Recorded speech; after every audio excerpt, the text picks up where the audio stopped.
ಸಚಿವ ಸ್ಥಾನ ಸಿಗದೆ ಅಸಮಾಧಾನಗೊಂಡಿದ್ದಂತ ಬೆಂಗಳೂರಿನ ವಿಜಯನಗರ ವಿಧಾನಸಭಾ ಕ್ಷೇತ್ರದ ಕಾಂಗ್ರೆಸ್ನ ಶಾಸಕ ಎಂ ಕೃಷ್ಣಪ್ಪ ಅವರು ಕೃಷ್ಣಪ್ಪ ಅವರನ್ನ ಸಮಾಧಾನ ಪಡಿಸೋಕೆ ಹೈಕಮಾಂಡ್ ಯತ್ನವನ್ನ ಮಾಡ್ತಾ ಇದೆ. ಎಂ ಕೃಷ್ಣಪ್ಪ ಮನೆಗೆ ರಾಜ್ಯ ಕಾಂಗ್ರೆಸ್ ಉಸ್ತುವಾರಿ ರಣದೀಪ್ ಸಿಂಗ್ ಸುರ್ಜೇವಾಲಾ, ಸಿಎಂ ಡಿಕೆ ಶಿವಕುಮಾರ್ ಭೇಟಿಯನ್ನ ನೀಡಿದ್ದಾರೆ.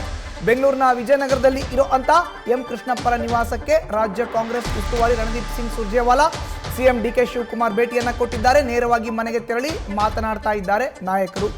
ಈಗ ಯಾರಿಗೆಲ್ಲ ಸಚಿವ ಸ್ಥಾನ ಸಿಕ್ಕಿಲ್ಲ ಅವ್ರನ್ನ ಸಮಾಧಾನ ಮಾಡುವಂತ ಕೆಲಸವನ್ನ ಮಾಡಬೇಕು. ಐದರ್ ಎಂ ಕೃಷ್ಣಪ್ಪ ಆರ್ ಪ್ರಿಯಾ ಕೃಷ್ಣ, ಅಪ್ಪ ಮಗ. ಒಬ್ಬರು ವಿಜಯನಗರ ವಿಧಾನಸಭಾ ಕ್ಷೇತ್ರದ ಶಾಸಕರಾದ್ರೆ ಮತ್ತೊಬ್ಬರು ಗೋವಿಂದರಾಜನಗರ ವಿಧಾನಸಭಾ ಕ್ಷೇತ್ರದ ಶಾಸಕರು. ಇವರಿಬ್ಬರಲ್ಲಿ ಒಬ್ಬರಿಗೆ ಸಚಿವ ಸಂಪುಟದಲ್ಲಿ ಈ ಬಾರಿ ಸ್ಥಾನಮಾನ ಡೆಫಿನೆಟ್ ಗ್ಯಾರಂಟಿ ಅಂತ ಹೇಳಲಾಗ್ತಾ ಇತ್ತು.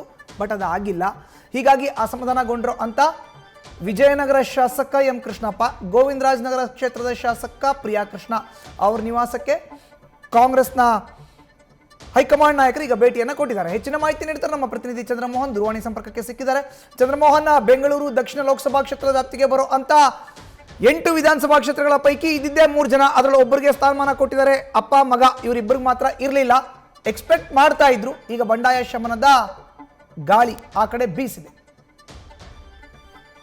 ಹೌದು ಮಧುಸೂದನ್, ಇವತ್ತು ಬೆಂಗಳೂರಿನ ವಿಜಯನಗರ ವಿಧಾನಸಭಾ ಕ್ಷೇತ್ರದ ಎಂಎಲ್ಎ ಆಗಿರುವಂತಹ ಲೇಔಟ್ ಕೃಷ್ಣಪ್ಪ ಅವರ ಮನೆಗೆ ಎಐಸಿಸಿಯ ಪ್ರಧಾನ ಕಾರ್ಯದರ್ಶಿ ಹಾಗೂ ಕರ್ನಾಟಕ ರಾಜ್ಯ ಉಸ್ತುವಾರಿ ಕಾರ್ಯದರ್ಶಿ ಆಗಿರುವಂತಹ ರಣದೀಪ್ ಸಿಂಗ್ ಸುರ್ಜೇವಾಲಾ ಅವರು ಭೇಟಿಯನ್ನು ಕೊಟ್ಟಿದ್ದಾರೆ. ಜೊತೆಗೆ ಸಿಎಂ ಡಿಕೆ ಶಿವಕುಮಾರ್ ಅವರು ಕೂಡ ಭೇಟಿಯನ್ನು ಕೊಟ್ಟಿದ್ದಾರೆ. ಎಂ ಕೃಷ್ಣಪ್ಪ ಮತ್ತು ಅವರ ಪುತ್ರ ಪ್ರಿಯಾ ಕೃಷ್ಣ ಇಬ್ಬರಿಗೂ ಕೂಡ ಈ ಬಾರಿ ಸಚಿವ ಸಂಪುಟ ವಿಸ್ತರಣೆ ವೇಳೆಯಲ್ಲಿ ಸಚಿವ ಸ್ಥಾನ ಸಿಕ್ಕಿಲ್ಲ. ಇದರಿಂದಾಗಿ ಎಂ ಕೃಷ್ಣಪ್ಪ ಮತ್ತು ಪ್ರಿಯಾ ಕೃಷ್ಣ ಇಬ್ಬರು ಕೂಡ ಅಸಮಾಧಾನಗೊಂಡಿದ್ದಾರೆ. ಕಾಂಗ್ರೆಸ್ ಪಕ್ಷದ ಬಗ್ಗೆ, ಸಿಎಂ ಬಗ್ಗೆ, ಕಾಂಗ್ರೆಸ್ ಹೈಕಮಾಂಡ್ ನ ಬಗ್ಗೆ ಅಸಮಾಧಾನಗೊಂಡಿದ್ದಾರೆ. ಹೀಗಾಗಿ ಎಂ ಕೃಷ್ಣಪ್ಪ ಮತ್ತು ಪ್ರಿಯಾ ಕೃಷ್ಣ ಅವರನ್ನ ಸಮಾಧಾನ ಪಡಿಸುವಂತ ಕೆಲಸವನ್ನ ಕಾಂಗ್ರೆಸ್ನ ಹೈಕಮಾಂಡ್ ನಾಯಕರುಗಳ ಖುದ್ದಾಗಿ ಮಾಡ್ತಾ ಇದ್ದಾರೆ. ಇದ್ರ ಭಾಗವಾಗಿನೇ ರಣದೀಪ್ ಸಿಂಗ್ ಸುರ್ಜೇವಾಲಾ ಖುದ್ದಾಗಿ ಎಂ ಕೃಷ್ಣಪ್ಪ ಅವರ ಮನೆಗೆ ಭೇಟಿಯನ್ನ ಕೊಟ್ಟು ಮಾತುಕತೆಯನ್ನು ನಡೆಸ್ತಾ ಇದ್ದಾರೆ. ನೀವು ಪಕ್ಷದ ಬಗ್ಗೆ ಅಸಮಾಧಾನಗೊಳ್ಳುವಂತದ್ದು ಬೇಡ. ಈಗ ಕೆಲವೊಂದು ಕಾರಣಗಳಿಂದಾಗಿ ನಿಮ್ಗೆ ಸಚಿವ ಸ್ಥಾನವನ್ನ ನೀಡ್ಲಿಕ್ಕೆ ಆಗೋದಿಲ್ಲ. ಮುಂದೆ ನಿಮ್ಗೆ ಸೂಕ್ತ ಸ್ಥಾನಮಾನವನ್ನ ಕೊಡ್ತೇವೆ ಅನ್ನೋ ಒಂದು ಭರವಸೆಯನ್ನು ಕೊಟ್ಟು ಅವರನ್ನ ಸಮಾಧಾನ ಪಡಿಸುವಂತ ಕೆಲಸವನ್ನ ಮಾಡ್ತಾ ಇದ್ದಾರೆ. ನಿನ್ನೆ ನೂತನ ಸಚಿವರಾದಂತಹ ಚೆಲುವರಾಯಸ್ವಾಮಿ ಮತ್ತು ಮಾಗಡಿ ಬಾಲಕೃಷ್ಣ ಅವರು ಕೂಡ ಎಂ ಕೃಷ್ಣಪ್ಪ ಅವರ ಮನೆಗೆ ಭೇಟಿ ಕೊಟ್ಟಿದ್ರು. ಆದ್ರೆ ಅದರಿಂದ ಎಂ ಕೃಷ್ಣಪ್ಪ ಅವರು ಸಮಾಧಾನಗೊಂಡಿರಲಿಲ್ಲ.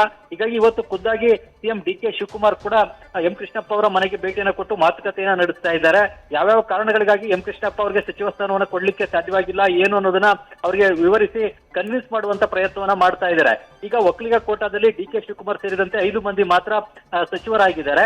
ಹಾಗಾಗಿ ಹೆಚ್ಚಿನ ಸಂಖ್ಯೆಯಲ್ಲಿ ಒಕ್ಕಲಿಗ ಸಮುದಾಯದ ಎಂಎಲ್ಎಗಳಿಗೆ ಕ್ಯಾಬಿನೆಟ್ ನಲ್ಲಿ ಸ್ಥಾನವನ್ನ ಕೊಡ್ಲಿಕ್ಕಾಗಿಲ್ಲ.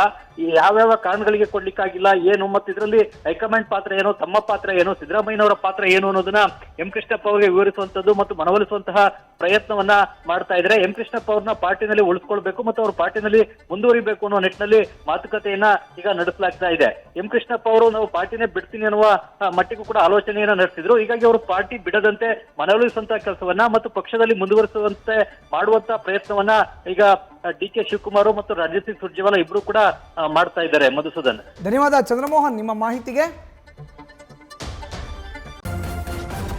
ನ್ಯೂಸ್ ಫಸ್ಟ್ ನಿರ್ಭೀತಿಯಿಂದ ನಿಮ್ಮ ಪರವಾಗಿ.